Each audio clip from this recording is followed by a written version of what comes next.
Hi all. Thought I'd have another game this morning. By the way, I'm getting quite a few of you on following me on Twitter, so that's really good actually. If you want to keep track of any new videos immediately, it's like totally designed for keeping track of any videos I'm going to do. Because I've got an upload alert automatically now set up, so when I upload a video, you'll be immediately alerted if you follow me on Twitter. So I'm KingsCrusher on Twitter. That's Kings plural. So please follow me and keep track of the updates. And when I'm at tournaments, I might actually give you quick status updates as well. I'll try and be more of a Twitterer, less of a twit, hopefully, in the games.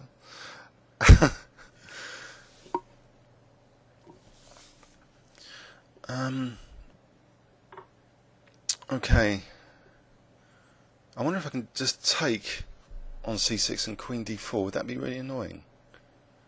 Doubling the pawns on queen d4. If I force f6, doesn't seem that pleasant. And how about, I don't know, e5 now? Bishop g7. So.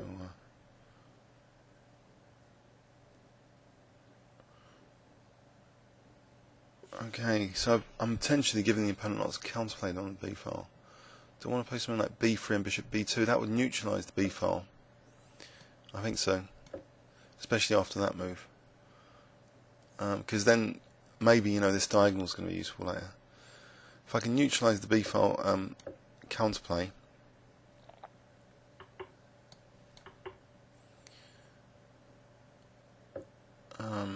Right, f4 I think, just in case f5, e5.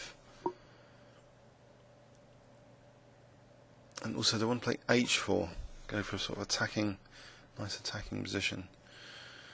Castle on opposite sides, you can always, you can sometimes more easily just go for the opponent without worrying about your own king position too much. Okay, so e5 here. I suppose there's d takes e, but then maybe queen c5.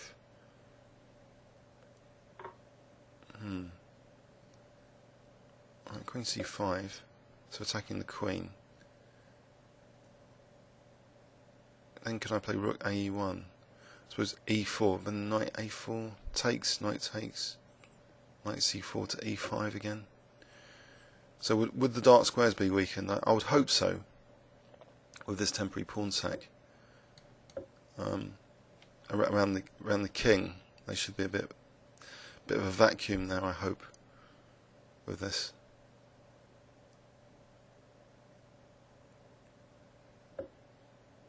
Alright, so if I take, and now knight b2. So I want to play a4, or just knight c4 to e5. Alright. So knight c4 here. Would he let me go to e5? Because otherwise he's weakening his pawns a bit. I suppose he's going to take, because he wouldn't allow knight e5.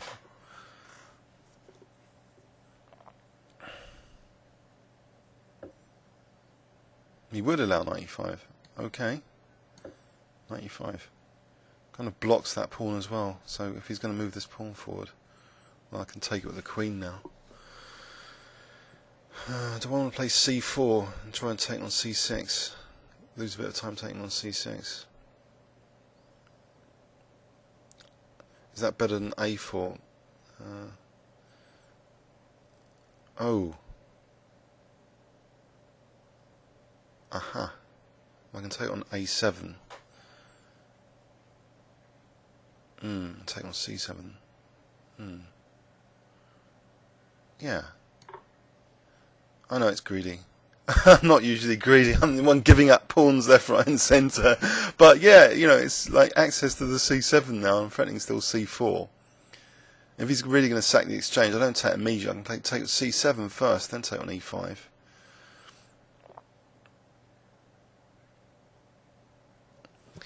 CrAzYDrAgOn.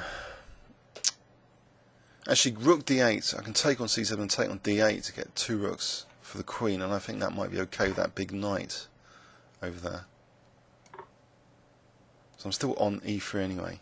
So this is looking really pleasant. If I can play c4, in fact the bishop's like trapped. Rook d7 is pleasant. So queen takes c7, there's no rook f7. This knight's doing a wonderful job now.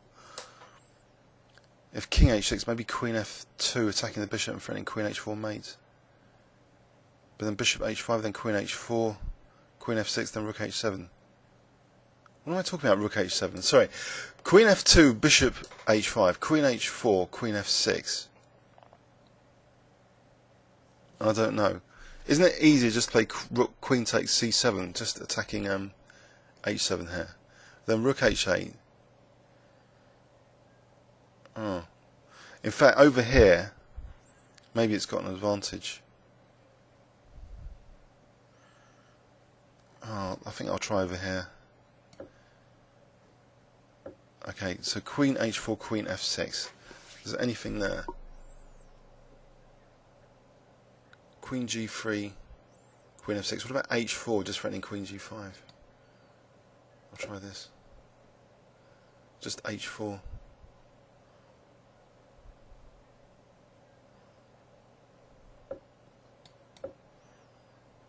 So if he's going to play bishop g4, then that's pain. Yes. So, alright. Alright, let's just gain some time here. Just play I think g3 and get the queen back to the other side, because I can't really see anything concrete. It's actually important to see something concrete, otherwise it will be a lost position. So I think g3 is a consolidating move anyway. Queen c3, I'm threatening knight g4 and queen f6, so the rook will be tied down to protect the queen. Oh. Right, a4.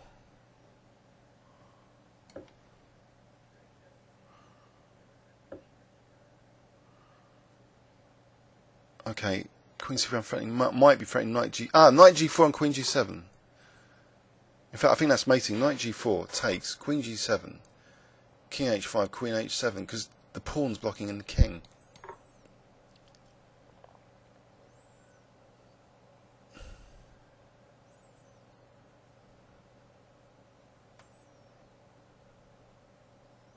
He's got king h5. I don't believe this. He's going to play king h5, isn't he? Alright, he's not going to play king h5. Okay, checkmated.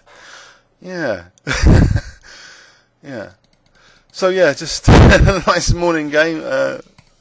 So controversially giving up the light squared bishop, but potentially Black's got a very strong counterplay on the b file. Maybe he could have kept the bishop on f8 for rook b8 to b4.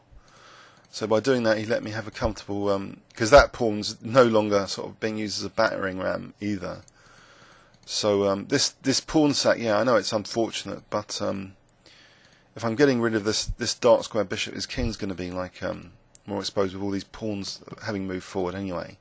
You know, sort of vacuum, and he let me just get this huge knight. I'm not sure that's that great. So I'm getting my pawn back with a big position. He's nearly getting like in trouble, but not quite. It's just with bishop g4. So yeah, but this queen c3. I mean, this is great how the queen can just go around the board and go for the attack very quickly. That was quite aesthetic, I think. So anyway, yeah, please leave any comments and yeah, Twitter. Please follow me on twitter.com/KingsCrusher for any updates, and when I'm at tournaments I'll try and Twitter, etc. I might be playing in the British Championship, the Major Open section this year. Okay, thanks very much.